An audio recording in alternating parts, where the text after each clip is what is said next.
Gold, trusted gold buyers. మీరు తాకట్టు పెట్టిన బంగారాన్ని విడిపించి ఈ రోజు ఉన్న మార్కెట్ ధరకు కొనబడను.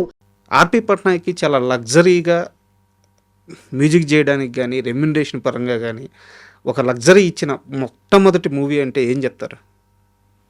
నేను ఇప్పటివరకు లగ్జరీ అనే పదాన్ని ఎప్పుడు యూటిలైజ్ చేయలేదు.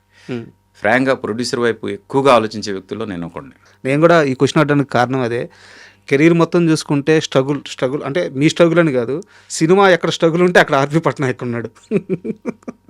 సో అందుకని అడిగాను.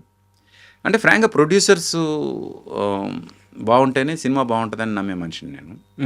డైరెక్టర్ క్రియేటివ్గా ఆయన ఏం కావాలనుకుంటున్నాడో అది ఇస్తూనే, ప్రొడ్యూసర్ అనేవాడికి మన వల్ల ఎలాంటి ఇది జరగకూడదు, తప్పు జరగకూడదు అనే ఇది కూడా నేను ఎక్కువ ఆలోచిస్తాను. ఇప్పటికి కూడా ప్రొడ్యూసర్ గురించి డెఫినెట్గా ఆలోచించకుండా నేను ఏ సినిమా చేయను. సార్ సినిమాల విషయాన్ని కాస్త పక్కన పెడితే ఆర్పి పట్నాయక్ లైఫ్లో ఏం జరిగింది? సడన్గా డివోషనల్ వైపు చాలా ఎక్కువ వెళ్ళిపోయారు. మహాభారతాన్ని నేటి యువతకు పరిచయం చేయాలని చెప్పి ఒక పెద్ద ప్రయత్నం చేశారు. అండ్ మీరు మాట్లాడే విధానం కానీ దైవచింతన ఎక్కువ కనిపిస్తుంది. పట్నాయక్ లైఫ్లో, ఆర్పి లైఫ్లో సడన్గా ఏమైనా జరిగిందా? అదేం లేదు. చిన్నప్పటి నుంచి నేను బాగా ఇన్క్లైన్ టు గాడ్. మా అమ్మ పూజలు చేస్తే ఎర్లీ మార్నింగ్ వెళ్ళి పువ్వులతో ఏరుకుని వచ్చి పూజకి అప్పచెప్పడం, పూజకి అందించడం. అలాగే మా కార్తీక మాసం వస్తే సూర్యోదయంకి ముందే స్నానాలు చేసేయడం, తీర్థయాత్రలకు వెళ్ళడం. మా నాన్నగారు తీర్థయాత్రలకు వెళ్తే ఆయనతో పాటు వెళ్ళడం, కంపల్సరీ గుడులకు వెళ్ళడం, ఇవన్నీ చిన్నప్పటి నుంచి అలవాటు ఉంది. మా కల్చర్ అది.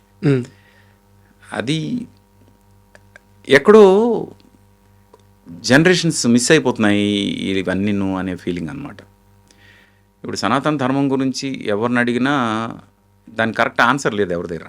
సార్ ఎందుకంటే మిగతా రిలీజియన్స్ అన్నీ కూడా ఒక బుక్తో సరిపెట్టిస్తారు, కానీ సనాతన ధర్మం ఒక లైబ్రరీ. సార్ ఎంత పెద్ద లైబ్రరీ ఎవరు కూడా వాళ్ళ లైఫ్ టైంలో తెలుసుకోలేరు. అందుకు మన వాళ్ళు ఏం చేశారంటే మన లైఫ్ స్టైల్లోనే ఆ లైబ్రరీని పెట్టేశారు. మన లైఫ్ స్టైలే ఆ లైబ్రరీ. పోతే ఆ లైఫ్ స్టైల్ కూడా మిస్ అయిపోతున్నాం మనం. అందుకు మెల్లగా సనాతన ధర్మాన్ని త్రూ అవర్ టెక్స్ట్, అంటే మన ఇంతకుముందు ఏవైతే ఉన్నాయో మెయిన్ థింగ్స్ ఏవైతే ఉన్నాయో అవైతే చెప్దాము అనే ఉద్దేశంతో భగవద్గీత స్టార్ట్ చేశాను. అంటే Bhagavad Gita is the essence of entire సనాతన ధర్మం అనమాట.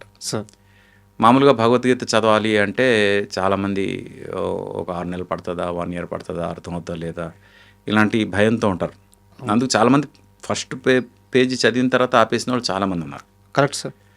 అందుకు మనం రీచ్ అవ్వలేకపోతున్నాం. మన సనాతనం జనరేషన్స్కి రీచ్ అవ్వట్లేదు అనే ఒక భయంతో చేశాను నేను.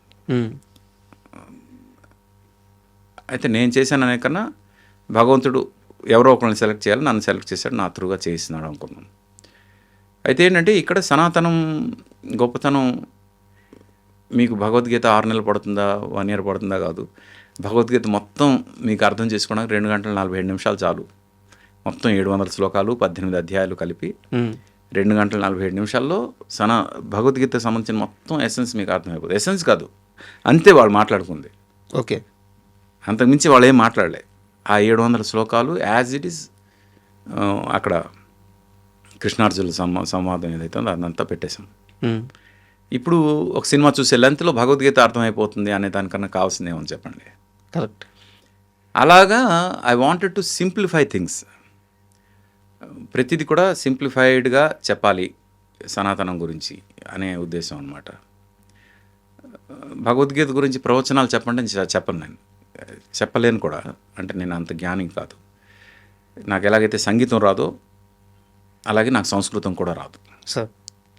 అందుకు రాని సంస్కృతాన్ని వచ్చినట్టు నేను చూపించుకుని నాకు నేను ఏదో మేధావి అనిపించుకోవాలనే ఉద్దేశం నాకు లేదు. కానీ ధర్మం తెలియడం కోసం భాష తెలియాల్సిన అవసరం లేదని నా ఫీలింగ్. దీనికి ఎవరు సహాయం తీసుకున్నారు? ఇది స్వామి ముకుందానంద అని, ఓకే, వాళ్ళది ఒక వెబ్సైట్ ఉంది. ఆ వెబ్సైట్లో నేను చాలా రీసెర్చ్ చేశా. తెలుగులో మంచి భగవద్గీత దొరికితే లాస్ట్కి గూగుల్ ట్రాన్స్లేషన్లో ట్రాన్స్లేట్ చేసి కూడా చూశాను. నాకు నచ్చట్లేదు. ఎలా చేసినా నాకు నచ్చట్లేదు. లాస్ట్కి నేను ఈ స్వామి ముకుందానంద వెబ్సైట్లో చూస్తే ఆ తెలుగు ట్రాన్స్లేషన్ నాకు బాగా నచ్చింది. అది దివాకర్ గారు అని ఆయన ఇక్కడే ఉంటారు, ఆయన రాశారన్నమాట. అది నాకు బాగా నచ్చి అది నేను చేశాను. సార్, యాక్చువల్గా మీరు ఇంటర్వ్యూ స్టార్టింగ్ ముందు ఒక మాట అన్నారు, ఓన్లీ సంగీతం గురించి నా గురించి మాట్లాడుకుందాము, మిగతా ఏ డివేట్ అవ్వద్దు రాజా అని చెప్పి నాకు ఒక మాట చెప్పారు. కానీ నేను ఇప్పుడు ఈ ప్రశ్న మాత్రం అడగాలనుకుంటున్నాను. మీకు నచ్చితే సమాధానం చెప్పండి, లేకుంటే వదిలేద్దాము. నిజానికి భగవద్గీతని ఇలాగా అందరికీ అర్థమయ్యేలాగా సింప్లిఫై చేసి తీసుకురావడం అనేది చాలా గొప్ప ప్రయత్నం. అప్పట్లో ఒక మ్యూజిషియన్గా ఘంటసాల గారు ఒక ప్రయత్నం చేశారు. తర్వాత అలాంటి ప్రయత్నం చేసిన వ్యక్తే లేడు. తర్వాత ఆర్పి పట్నాయక్ మాత్రమే చేశారు. అంటే చాలామంది చేశారు.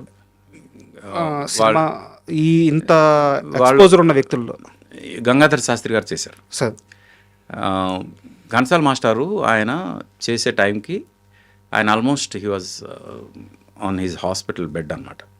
అంటే నేను ఇంకా బతకను అని ఆయనకు అనిపించినప్పుడు నా లైఫ్లో ఇది ఒక కోరిక ఉంది, ఇది నేను చేసి చనిపోవాలనుకుంటున్నాను అని ఆయన కూర్చుని 700 శ్లోకాల్లో ఏరి కోరి ఒక 100-108 శ్లోకాలు తీసుకుని వాటిని మాత్రమే పాడారు. సార్, ఆయన ఎనర్జీ ఆ టైంకి అంతే సహకరించింది ఆయనకి. అందుకు అవి ఏరుకోరి అవి మాత్రం చేశారు రికార్డింగ్. అది రిలీజ్ అయ్యే టైంకి ఆయన బతికలేరు. సార్, అది అంటే ఆయన కాంట్రిబ్యూషన్ ఎంత గొప్పదంటే ఆ భగవద్గీత కనుక రాకపోయి ఉంటే ఈరోజు భగవద్గీత గురించి తెలుగు వాళ్ళు మాట్లాడేవాళ్ళే కాదు. అంత గొప్ప కాంట్రిబ్యూషన్ అది. దాన్ని 700 శ్లోకాలకి ఎందుకు కంటిన్యూ చేయకూడదు అని గంగాధర శాస్త్రి గారు చేశారు. ఆయన మొత్తం ఈ భగవద్గీతని ఆయన చేసిన 100 శ్లోకాలు ఏవైతే ఉన్నాయో అవి యాజ్ ఇట్ ఈస్ అవే ట్యూన్స్తో చెప్తూ మిగతా 600 శ్లోకాలు కూడా ఈయన కంపోజ్ చేసి ఈయన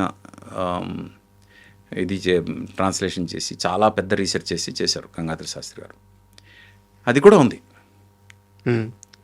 నా ప్రాబ్లం ఏంటంటే ఇప్పుడున్న యూత్ సంస్కృతం వినేంత ఓపిక లేదు. సంస్కృతంలో ఇది వినాలి అనే దీంట్లో లేరు యూత్. అందుకేం చేయాలి, ఈ యూత్కి ఎక్కాలి అంటే ఫస్ట్ ఆ శ్లోకాలు, అంటే శ్లోకాలు తప్పని నేను అంటలేదు, ఫస్ట్ మనం రీచ్ అవ్వాలి కదా, అర్థం అవ్వాలి, రీచ్ అవ్వాలి. అందుకు ఆ శ్లోకాలు లేకుండా ఓన్లీ తాత్పర్యం చెప్దామని నేను తాత్పర్యం చెప్పాను. నా భగవద్గీతలో ఓన్లీ తాత్పర్యం ఉంటుంది, శ్లోకాలు ఉండవు. ఎప్పుడైతే తాత్పర్యం విన్న తర్వాత ఇదేదో బాగుంది భగవద్గీత, ఇది మళ్ళీ మళ్ళీ వినాలి అని, దీని శ్లోకాలు ఎంత గొప్పగా ఉంటాయి కదా, ఈ మనిషి చెప్పిన ట్రాన్స్లేషన్ ఎంత గొప్పగా ఉంటే అని అనిపించిన ప్రతి ఒక్కరు కూడా అప్పుడు ఘంటసాల మాస్టర్ది కానీ గంగాధర శాస్త్రి గారిది కానీ ఫుల్ వెర్షన్ వినొచ్చు. అదొక డ్రైవ్ అవుద్ది. కరెక్ట్. అది అంటే నాదేంటంటే ఒక హై స్కూల్ సిలబస్ అయితే వాళ్ళది కాలేజ్ సిలబస్ అనమాట. హై స్కూల్ పాస్ అయిపోతే కాలేజ్కి ఆటోమేటిక్గా వెళ్ళిపోతారు.